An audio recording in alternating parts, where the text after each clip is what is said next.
Today was a good day. I had my individual counseling session and I was talking to my therapist and I told her how I've been restless over the last week. Yesterday, I was talking to one of my girlfriends about life, marriage, and perimenopause. She's been feeling sadness and I've been rather emotional this week. Texted another girlfriend today and she feels like she's been in a slump. It's this period that we're in right now. Our bodies are doing some crazy things. We are all in a state of transition, and I'm not gonna say it's crazy. It makes me feel crazy. It's overwhelming when you want to move forward and you just feel stuck. You're in a rut and in a slump. I shared I was feeling a little restless with my therapist, and she said, well, that makes sense because you're in this conflict, trying to decide, work for somebody else, or do I go this entrepreneurial path?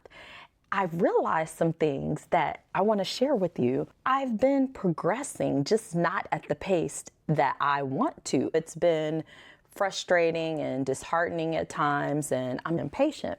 I've been remembering some things. A few years ago, I read The Miracle Morning by Hal Elrod, and it's how to transform your life by doing what he coins as lifesavers, doing them every morning.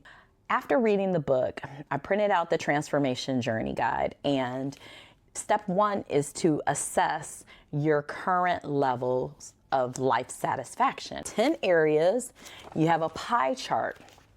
And so when I did this a couple of years ago, this was my life satisfaction. 1 being this most inner part of the circle to 10. Y'all, look at this. I say, look at this, and then I put the camera back on me. Spirituality was at a 3. Personal growth, a 6.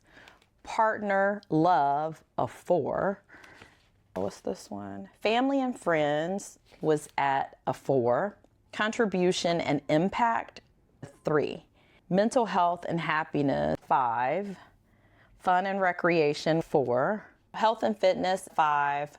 Career and business, 3. Finances, 3. Out of 10 areas, I only have 1 that was greater than a 5, a 6, and that's a D if we're doing a A through F rating. I've told you that I've been so frustrated, and I've also told you that I've been going through this change, this transformative journey. And I'm so glad that I remembered this. I'm also thankful that one of my friends reminded me that I am reshaping my life. I am turned inside out. And then you add on top of that perimenopause. I want to actually do this satisfaction again to see how I compare to when I did it. Interesting to me that I have all of these areas in my life have failed in terms of how satisfied I was. It's something when we finally stop and start to slow down long enough to really try to understand where we're at or why we're not satisfied. It takes a while. My girlfriend who said that she's been feeling sad wasn't sure if it was boredom. She doesn't even know what she wants to do to fill the time. She also made a statement about feeling as though she had to do everything in terms of preparing meals and things. So by the time all of that is done, where's the time for yourself? I asked, what does it look like if you don't do this? Because a lot of times what I've noticed, I am guilty of it, we as wives and mothers feel like we have to take on a lot of the domestic stuff, making the meals, other things. I know that's been my ministry. And sometimes we just feel like if I don't continue to do it, everything is going to collapse. And that is so far from the truth. I said, I get it. Retraining your mind, your behavior, and reshaping your habits when you've been accustomed to doing things a certain way, you begin to move on autopilot. It becomes your routine, but you're not moving with intention. You're on autopilot. Trying to fathom not doing something doesn't make sense. You're like, They're gonna die if I don't cook a meal. I don't know what your excuses are. I'm gonna tell you this. If you don't cook, guess what? They're gonna survive. They are going to get in there and find something to eat. Now, it might not be the well-balanced meal that you prepare, but they're not gonna starve. I encouraged her, maybe just one night a week, you say, I'm not cooking today. Or on those other nights, you make enough that can be leftovers. She said that she's looked in the refrigerator at times when she's made food and that they haven't eaten it. Don't make it. But see, it's easier said than done. I can say, don't make it. But again, we operate on autopilot. We operate from if I don't do it, it's gonna not get done, or it's gonna be messed up, or it's just the end of the world. And trust me, it is not. My son graduated from high school last June. And I remember being on the front porch. That's when I really started getting into the WDNC, We Do Not Care movement. I was making videos and I would have on my little member badge. And I said, I don't care if he doesn't do his homework. There's 3 weeks until graduation. I got my diploma, he better get his. If you're hungry, fix a meal, because I just don't care. Why should we get to the point that we just don't care to decide to pull back? Why does it take us being fed up and reactive? Why can't we take a more proactive approach in prioritizing ourselves? Why are we so guilt-ridden because we want to prioritize ourselves? That's the $1 million question. I'm here to tell you that you don't have to feel like that. You don't have to feel guilty for wanting to do something for you. You don't have to feel guilty for not cooking 7 days out of the week.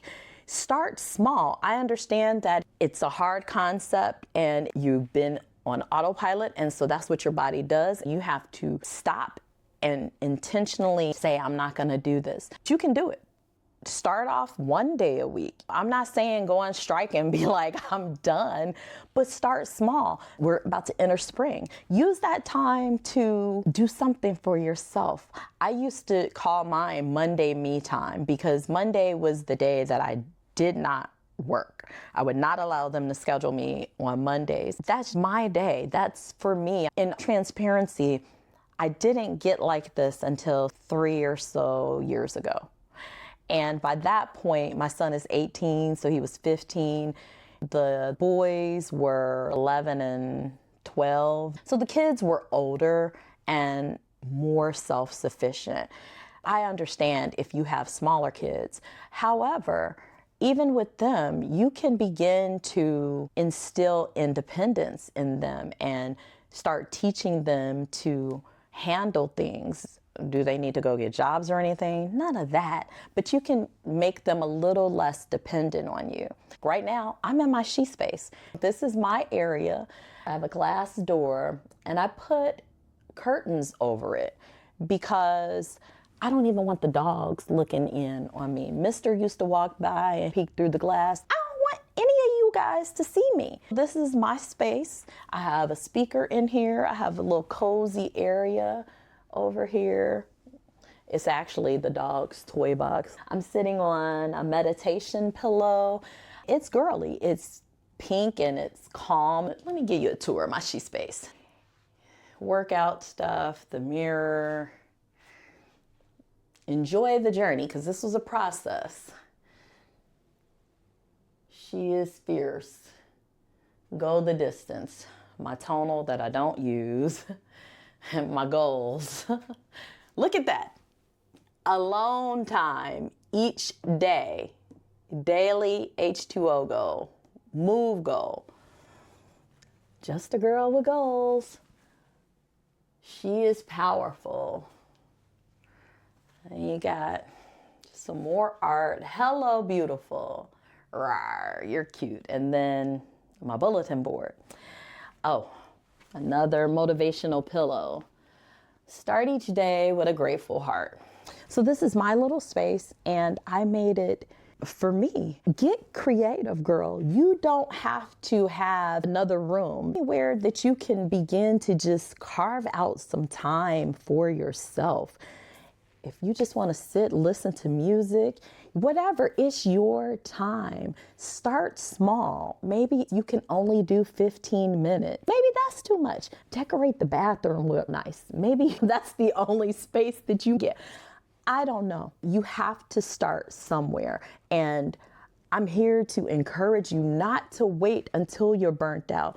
Start developing the habit and the routine of taking time out for yourself. Believe me, everyone around you will thank you. That's the irony in it. We think that self-prioritization is selfishness, and it's not.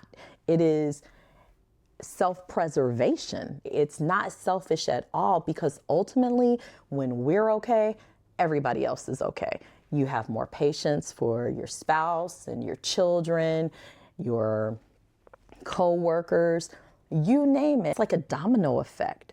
Likewise, when you're stressed and you are overextended, everybody else gets it too. You don't have that patience. One of the things that I've been working on is trying to be more intentional and not be so reactive. That means prioritizing myself, trying to run away and reset. I understand everybody may not have the finances, the time, the village if you have children. Right now, my constraint are my dogs. My husband has gone to work every day. So unless I'm trying to board them, and I'm a struggling entrepreneur, so I don't have it like that to up and leave. We have to begin to get creative and intentionally make time for ourselves. If your children are little, get them in bed early, get them on a schedule, then you do it when they go to sleep. You have to begin somewhere. I do understand just how overwhelming it can be, because I haven't always been married. I was a single mother for a lot of years, and understand how you have to be resourceful, how you just don't have certain things. I get it, because look here, I was trying to make $1 out of 15 cents, and I'm still doing it, but we can do it. I think the more that we prioritize ourselves and really start to walk intentionally, then the better we become. Thank you for watching. I hope you have the day you voted for.